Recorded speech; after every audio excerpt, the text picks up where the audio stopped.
Boa noite a todos, graça e paz da parte de Deus, amém?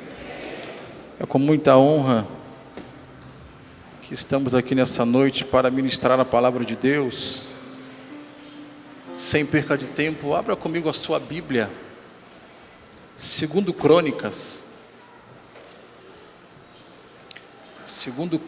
capítulo 13, verso 12. Enquanto você procura 2 Crônicas, capítulo 13, versículo 12, nós estamos vivendo um momento na nação brasileira, diante do mundo, e como o pastor Anderson disse muito bem, não estamos falando de política, mas estamos vivendo um tempo de batalha espiritual nesta nação. E quando você pega as histórias dos grandes avivamentos que vieram no decorrer da face da história, tudo que sempre aconteceu foi uma pandemia, uma guerra e na sequência o avivamento. Uma pandemia, uma guerra e na sequência o avivamento. Nós estamos a minutos, nós estamos a segundos de Deus romper a janela dos céus e derramar um grande avivamento sobre esta nação. E eu creio no Deus que usou seus profetas, que desde a minha infância eu ouço, que do Brasil sairiam celeiros de homens e mulheres de Deus, seria o celeiro do mundo para o avivamento da última hora. E que Deus possa preparar a nossa nação, e que nós possamos incendiar este povo, através da palavra do Senhor Jesus. 2 Crônicas capítulo 13, versículo 12, diz assim: E eis que Deus está conosco, à nossa frente, como também os seus sacerdotes tocando as trombetas, para dar alarme contra vós, ó filhos de Israel.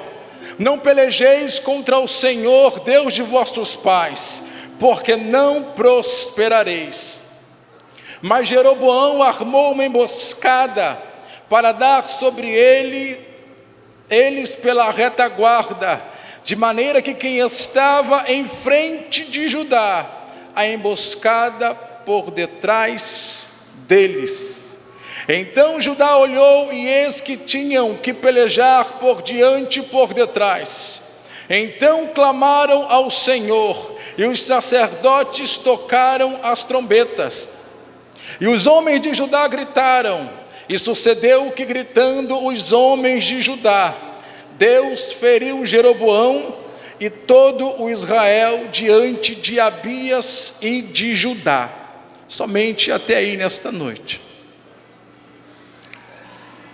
No capítulo 13 de 2 Crônicas, o texto vai tratar de uma guerra. E essa guerra vai ser entre dois reinos que de fato pertenciam a Deus. Era o povo escolhido por Deus. Essa guerra estava sendo preparada, ou foi preparada, porque Deus precisava atuar no meio da história. Deus precisava intervir numa situação. Deus precisava fazer algo. Nós sabemos muito bem que Davi assume o trono, deixa para o seu filho Salomão, e quando Salomão vai passar esse trono para Roboão, ele entrega um reino unificado, ele entrega um reino unido, ele entrega um reino onde todos estavam juntos numa só nação, numa só história, num só contexto, olhando para uma mesma visão. Sendo que Jeroboão, ele vai entrar na história e vai ir até o rei Roboão, e vai dizer assim: Roboão, você poderia baixar os tributos porque está muito alto. As taxas que você está colocando sobre o povo está muito alto. Será que você poderia baixar esses tributos? A Bíblia vai dizer agora que nesse contexto Roboão endurece o seu coração, e não cedendo a isso, ele não baixa as taxas. De certa forma, agora que os reinos, as tribos de Israel se rompem, 10 tribos vão acompanhar Jeroboão, 2 tribos vão acompanhar Roboão, e ele se estabelece como rei. É nesse contexto agora que Roboão, Deus levanta ele e coloca ele para reinar. Jeroboão leva 10 tribos, e durante ele reinando nessas 10 tribos, ele envaidece, ele começa a prosperar, ele começa a crescer, o reino dele começa a expandir, o reino dele começa a crescer de tal forma que o ego de Jeroboão começa a exaltar-se, ele começa a achar que ele é melhor do que os outros reis, ele começa a achar que ele pode tudo. Nesse contexto agora, Deus decide destronar Jeroboão, porque de fato dividiu a nação, dividiu o povo, e levou o povo para um outro lado. Nesse contexto agora, Roboão morre, e quem assume o trono é Abias. Abias está reinando no lugar de Roboão, e a Bíblia vai dizer agora que vai haver uma guerra. Uma guerra será instaurada, uma guerra está sendo preparada. Há algo no ar que está prestes a se romper, e agora Abias se levanta. Deus vem a Abias e diz: Abias, estou te levantando nesta hora, porque eu quero destronar Jeroboão. Estou te levantando nesta hora, Abias, porque eu quero arrancar do trono Jeroboão. Estou te levantando nesta hora, Abias, porque te usarei num momento específico para você mudar a história desta nação. A Bíblia vai dizer que Jeroboão, ouvindo isso, ele começa a pensar quem ele pensa que é, quem Abias está pensando que é, quem Abias acha que é, sendo que agora Abias está se preparando porque recebeu uma palavra do Senhor. Deus disse: Abias, te levantei para tal propósito, te levantei para algo específico, e através do que você fizer, eu vou estabelecer a minha vontade sobre esta terra. A batalha é marcada, eles se preparam para ir para o grande momento da guerra. E o mais lindo que eu acho nessa história é que quando Abias assume o trono, ele tem 400 mil soldados para ir para essa guerra.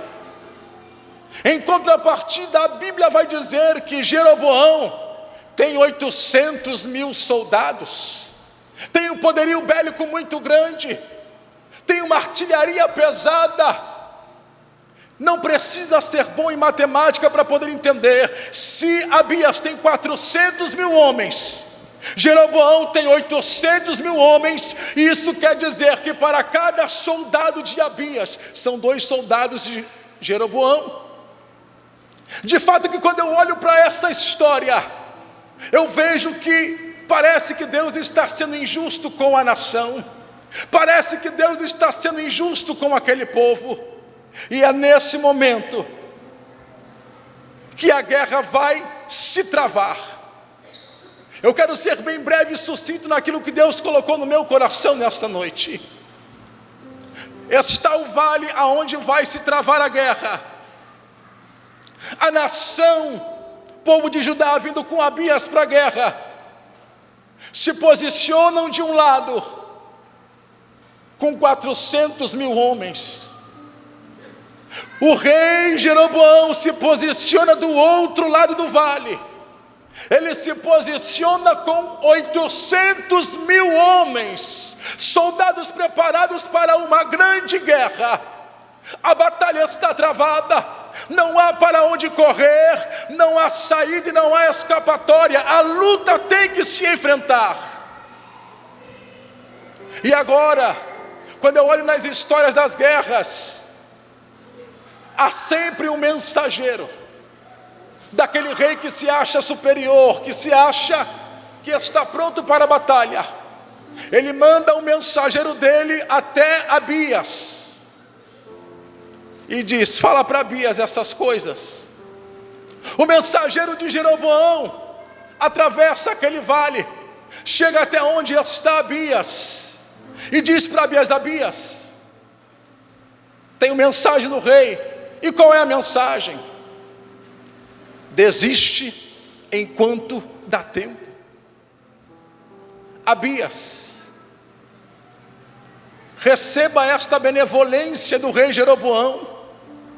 Abias, se entrega. Abias,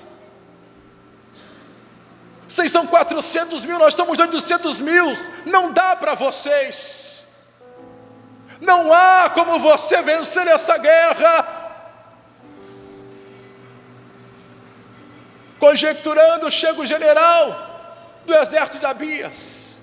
Olha bem para esta situação, olha bem para esse ambiente que está sendo armado, olha bem para aquilo que está sendo preparado. Abias, olha a situação. Eu não sei o que Deus falou contigo, Abias, mas eu quero dizer para você: pensa bem antes de entrar nessa guerra, porque se tu entrar, Abias, é uma guerra sem volta. Se tu entrar, é uma guerra que não há escapatória, não há para onde correr. E o mensageiro disse: olha, Abias, desiste. Abias, aceite a benevolência. Abias, se postre.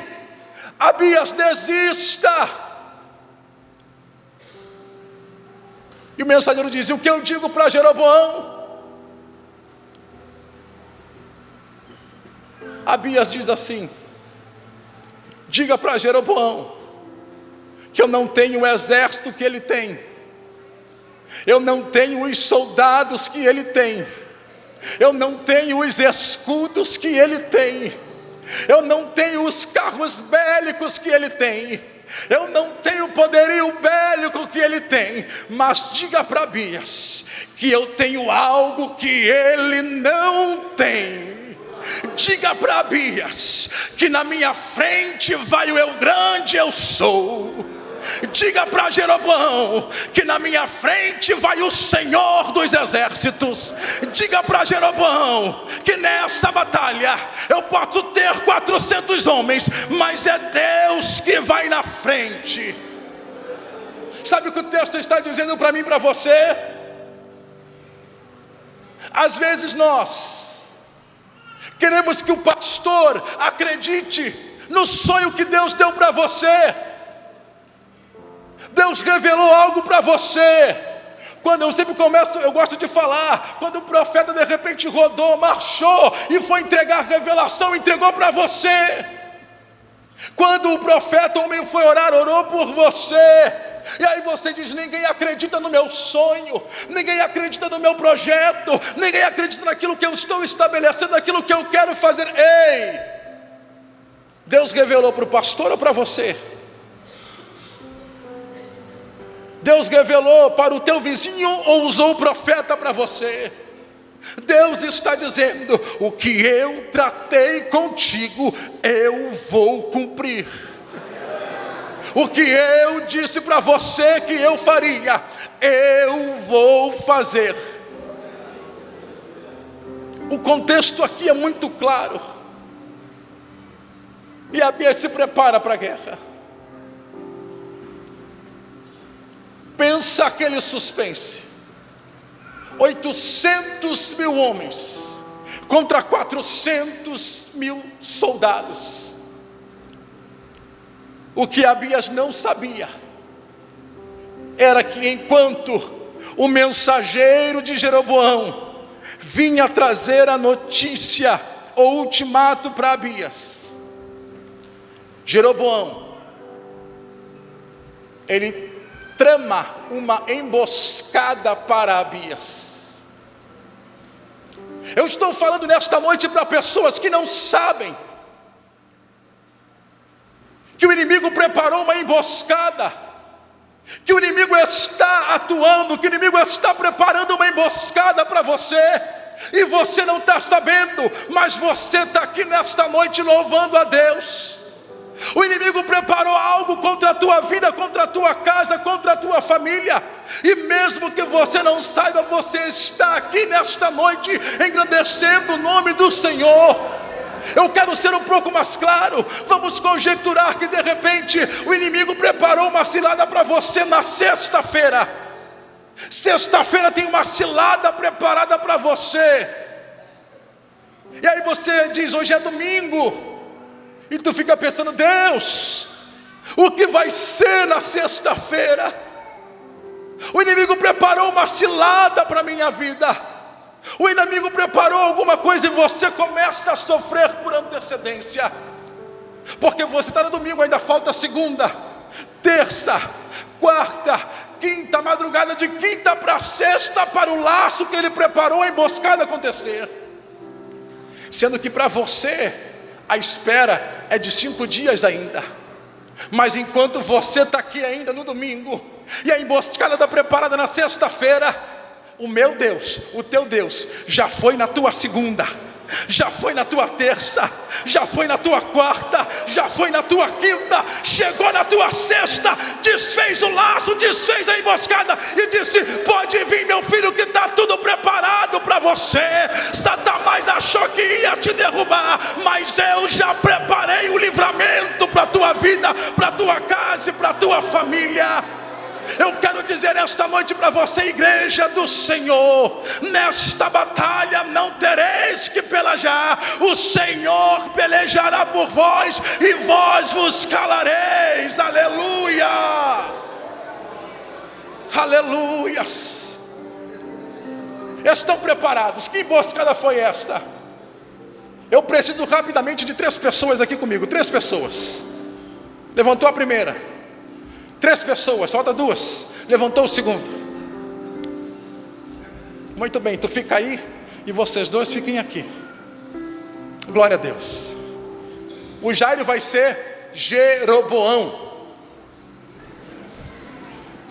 O irmão André vai ser Abias. Chega um pouquinho para frente aqui, vai. O irmão Cid. Vocês vão entender agora. Você tramou com ele. Enquanto eu vou falar aqui, você vai descer.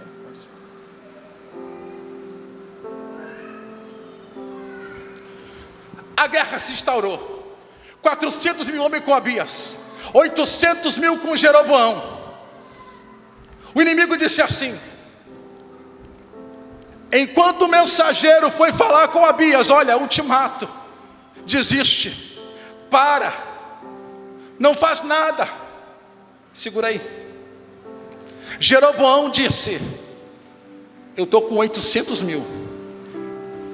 Disse para o seu mensageiro que estava aqui: pega 400 mil homens, dá a volta por detrás das campinas,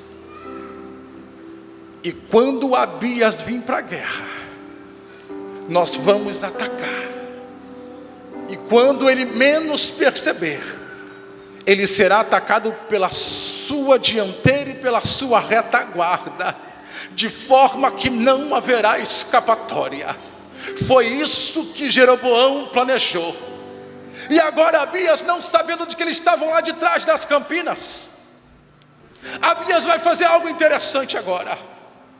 Abias disse: estão preparados, soldados? Estamos. Jeroboão disse: estão preparados? Estamos.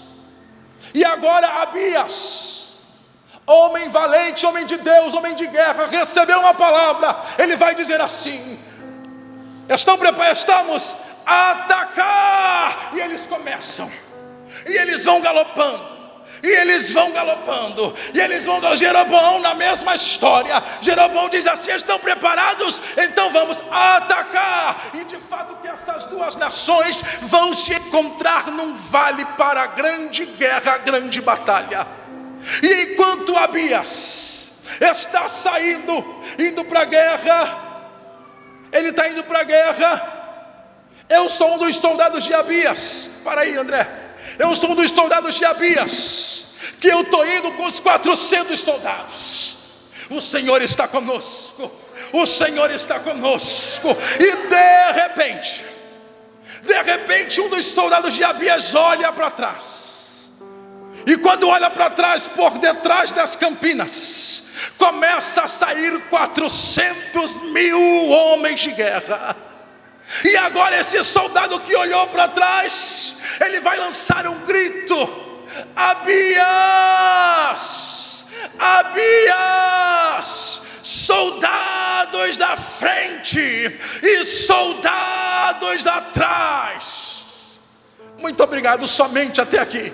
Você fica aí, vocês dois fiquem aqui. Abias, soldados à frente e soldados atrás. Isso é um beco sem saída. Isso é, não há escapatória.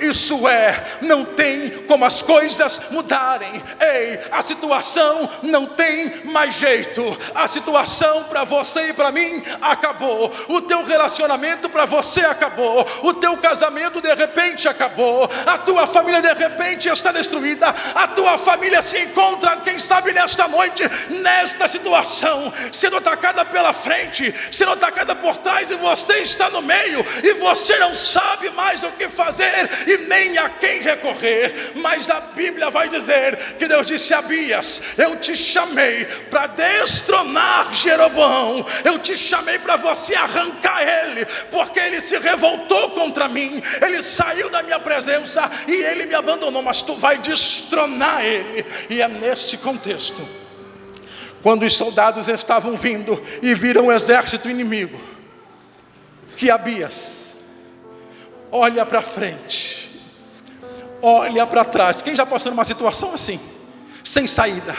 Se eu perguntasse nessa noite quantos estão numa situação sem saída, eu creio que metade levantaria a mão nesta noite. Mas esta situação não é só espiritualmente. Eu falo no teu lar, no teu trabalho, na tua vida emocional, na tua vida sentimental, na situação financeira, na situação do casamento, nos teus filhos nas drogas, no teu marido no álcool. A situação não tem escapatória, não há saída para você. E quem sabe, quem olha para a igreja hoje diz: não tem saída mais para a igreja, não tem saída mais para esse povo, acabou para a igreja, as igrejas vão fechar, as coisas vão acabar para este povo. O que eles ainda não sabem, que o poderoso da batalha ainda não se manifestou. O que eles não sabem é que o general de guerra ainda não se colocou de pé na terra para guerrear pela sua igreja. Aleluia! Aleluias! E agora, o que vai acontecer? E agora Abias vai morrer? Não. Sabe o que Abias vai fazer? Abias levanta a sua cabeça, ele olha para o alto e vai liberar uma palavra que só a igreja que precisa da ajuda do general de guerra pode fazer. Abias levanta a sua cabeça e diz assim, ele galopando para a guerra: Senhor, socorre-nos.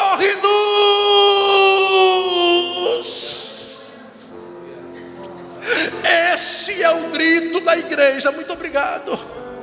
Esse é o grito da igreja: Senhor, socorre-nos. Eu vou melhorar. Qual é o grito? Maranata, ora vem Senhor Jesus. Aleluias. Quem olhava para Abias dizia: acabou para ele. Quem olhava para Abias dizia: está perdido. Quem olhava para Abias dizia: e exterminou. Mas quando Abias levanta a sua cabeça e diz: Senhor, socorre-nos, a Bíblia vai dizer: e os céus trovejaram. Aleluias. A Bíblia diz: e os céus trovejaram. Tá, mas o que você quer dizer com isso? E os céus trovejaram. Aleluias. Segundo Samuel capítulo 22, versículo 14 e 15. O que tu quer dizer com os céus trovejaram? 2 Samuel, capítulo 22, versículo 14 e 15 diz: trovejou desde os céus o Senhor, e o Altíssimo fez soar a sua voz, e disparou flechas, e os dissipou, lançou raios e os perturbou. Tá, mas o que quer dizer que os céus trovejaram? Isaías capítulo 33, versículo 3. E ao ruído do trovão fugiram os povos, a tua exaltação as nações serão dispersas. Jó capítulo 32, versículo 2 a 5 vai dizer: dai ouvidos ao trovão de Deus e ao estrondo que sai da sua boca, e ele o envia por debaixo de todos os céus, e a sua luz até os confins da terra. Depois disto ruge uma voz, ele troveja com a sua voz majestosa, e ele não os detém quando a sua voz é ouvida. Ei, quando a Bíblia disse: Senhor, socorre-nos. Eu vou traduzir na canção que foi cantada aqui nesta noite: que os céus fechados se abram, que os céus fechados se abram, e o teu reino venha moverei. E os céus trovejaram. É Deus dizendo: eu me levantei no céu nesta noite para liberar uma palavra de vitória para a tua vida. Eu me levantei nesta noite para dizer para você que bendita é a nação cujo Deus é o Senhor. Eu me levanto nesta noite para dizer que podem tentar te cercar pela direita, pode tentar te cercar pela esquerda, mas aquele que teme ao Senhor, ele defende, ele entra na guerra e ele entra para vencer. Mas por quê? Salmo de número 121, o que Abias fez? Levantou a sua cabeça. Por quê? Eleva os meus olhos para os montes, e de onde me virá o socorro? O meu socorro, ele vem do Senhor, que fez os céus e fez a terra. E o que acontece? Vamos ler. E eis que Deus está conosco. O versículo que eu li: à nossa frente, como também os seus sacerdotes, tocando trombetas, para dar o alarme contra vós. Verso 13, foi o que eu falei antes. Mas Jeroboão armou uma emboscada para dar sobre ele pela retaguarda, de maneira que estavam em frente de Judá. Verso 15. E os homens de Judá gritaram. E sucedeu que, gritando os homens de Judá, Deus feriu Jeroboão e a todo Israel diante dele. Porque mesmo que a matemática da terra não bata, mesmo que você possa se achar na minoria, mesmo que você olhe para a história e você diz: eu não vou ter como conseguir sair dessa situação. Deus não olha para você e nem para mim como o mundo olha. Deus não olha para a terra como os homens olham. Deus não olha para a tua família como você olha. Deus não olha para a tua parentela como eu e você olhamos. Quando Deus olha para essa terra, Ele vê aquilo que Ele criou, e Ele sabe que Ele criou foi bom, foi a família, foi os valores, foram os princípios. Ele sabe o que Ele criou. Tá, mas o que aconteceu? Deus cercou Abias. Como que Deus cercou Abias? Deus cercou Abias. Você lembra de Jó?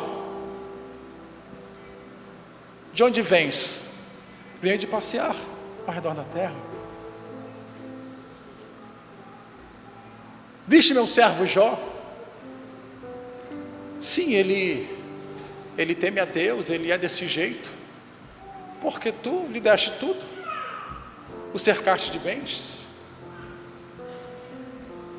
ele tem tudo.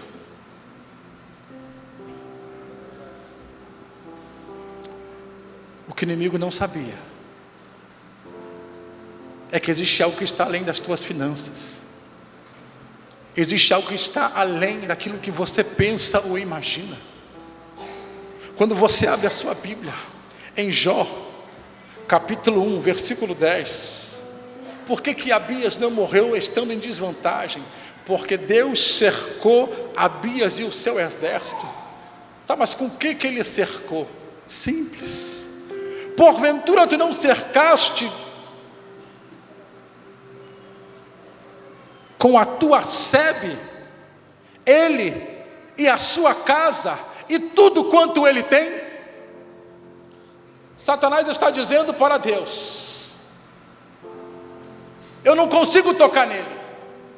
Porventura você não cercou ele com a tua sebe?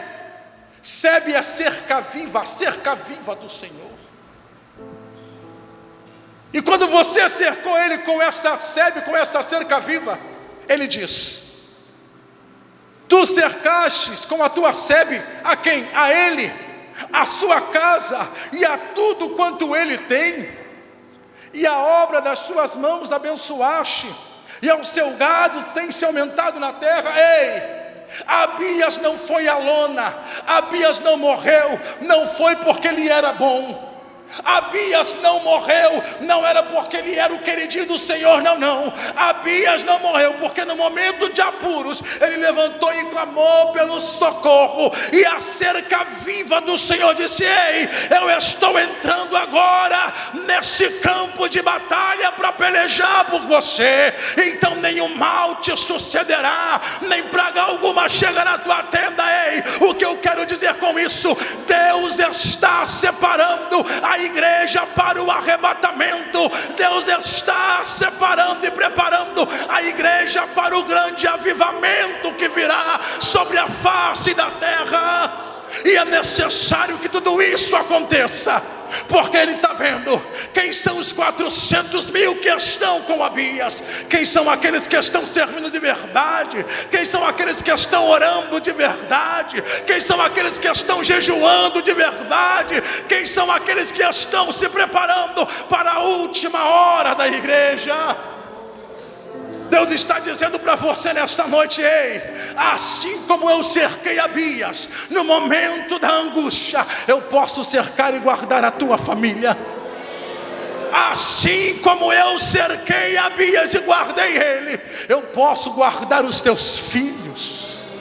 Assim como eu dei livramento a Abias, eu posso livrar você do álcool, das drogas, dos vícios. Eu posso fazer.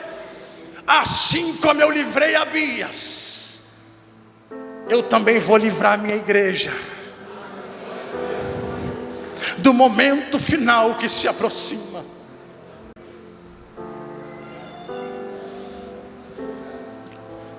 E eu quero deixar nesses minutos finais, dentro de Abias, a história. Ele levanta a sua cabeça e faz um clamor: socorre-nos. A igreja está clamando, o mundo está clamando, e nós estamos vivendo nos momentos finais da igreja. E eu quero dizer para você, conforme o pastor Olavo sempre toca na tecla, e nós falamos isso constantemente na congregação: se você na tua casa, na tua célula, na tua família, no teu trabalho, se você não manter uma vida de oração, você não vai suportar o que está para vir. Se você não estiver na torre de vigia, você e a tua casa, você não vai suportar a pressão do que está por vir. Se você não se preparar no jejum, na oração, você não vai suportar o que está para vir. Aleluias. Deus está suscitando a sua igreja novamente.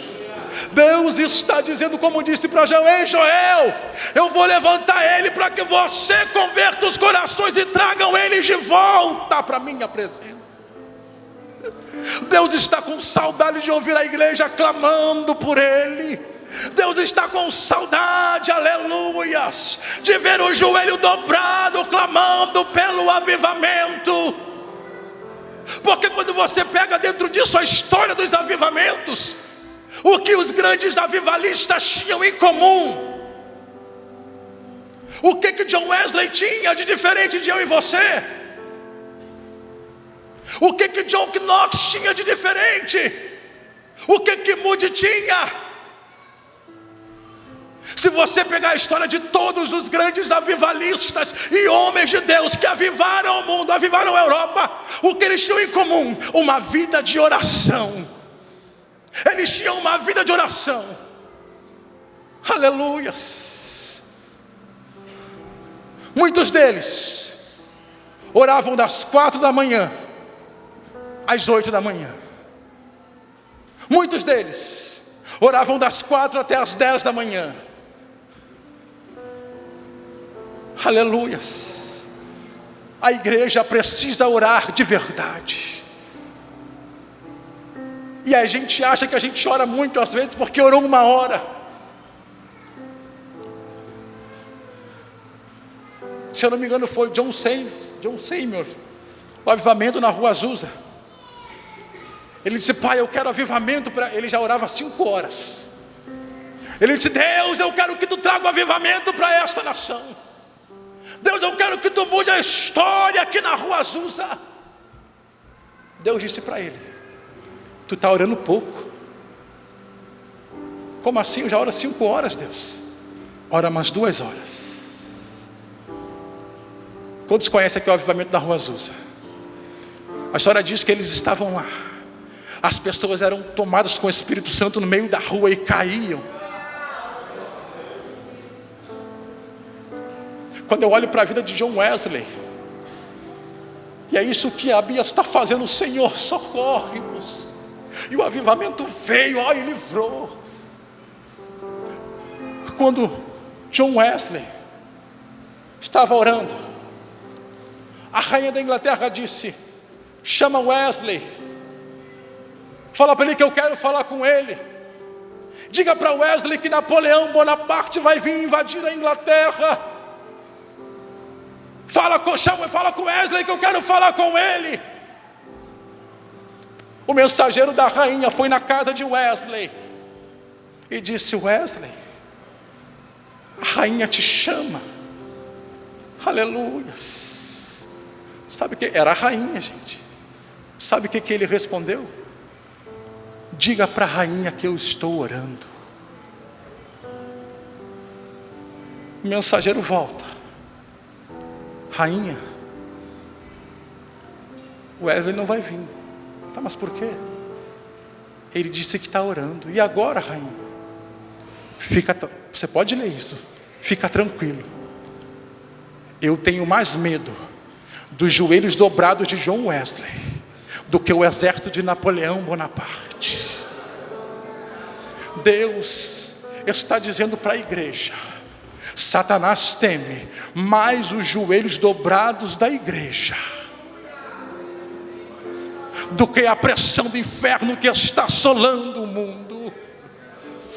Deus levantou a igreja no Rio Grande do Sul. Deus levantou a Assembleia de Deus, comunhão familiar, em igrejinha, para dizer: ei, é hora de clamar pelo avivamento.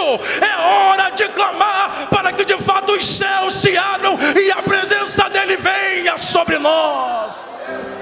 Deus está contando com a igreja nesta última hora.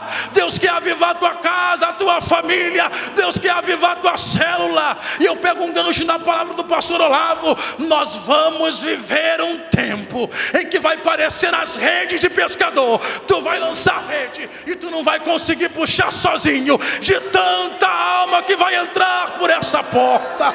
Porque o avivamento é assim, ele contagia, ele contagia. 400 mil homens vendo o que dizendo: nós vamos perder. Mas Deus dizendo: fica tranquilo, que enquanto o mundo está atacando as nossas crianças, enquanto o inferno está atacando de todas as formas, Deus já está preparando o contra-ataque. E qual é o contra-ataque de Deus? Avivamento. avivamento, avivamento. Ei, a pandemia já foi.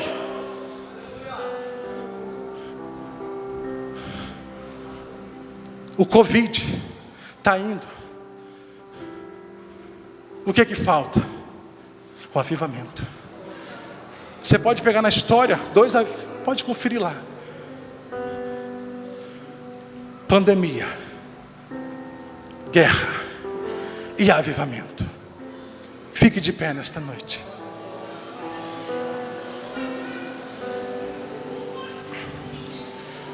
Eu quero fazer uma oração nessa noite pela tua vida. Eu só quero aplicar esse momento onde estava Abias, Jeroboão e os soldados de Abias. Você que está vivendo essa pressão, está se sentindo encurralado. E agora? É por você que eu quero orar. Você que está se sentindo encurralado no teu casamento, vem aqui. Você que precisa de que Deus entre e mude a história dos teus filhos, vem à frente, eu quero orar por você. Você que precisa que Deus mude a história da tua família, vem aqui, eu quero orar por você. Você que precisa que esse momento de pressão que você está vivendo, Deus entre com a sua intervenção divina. Não dá para brincar mais. Não dá para brincar mais. É tempo de Ele avivar novamente a tua fé. É tempo de Ele avivar novamente a tua família. É tempo de voltar a reunir os filhos ao redor da mesa e dizer: meus filhos, nós precisamos voltar a orar por esta nação. É tempo de chamar de volta a igreja. Deus nesta noite está convocando a igreja, porque aparentemente a igreja está cercada. E você que é igreja, representante do Senhor aqui na terra, se Deus falou contigo nesta noite, sai do teu lugar e vem aqui na frente, porque eu quero orar por você nesta noite. Eu quero pedir que Deus venha avivar grandemente a tua fé. Eu quero orar para que Deus mude a história da tua família. Eu quero pedir que Deus venha trazer livramento sobre os teus. Eu quero pedir que Deus venha mudar o quadro da tua história.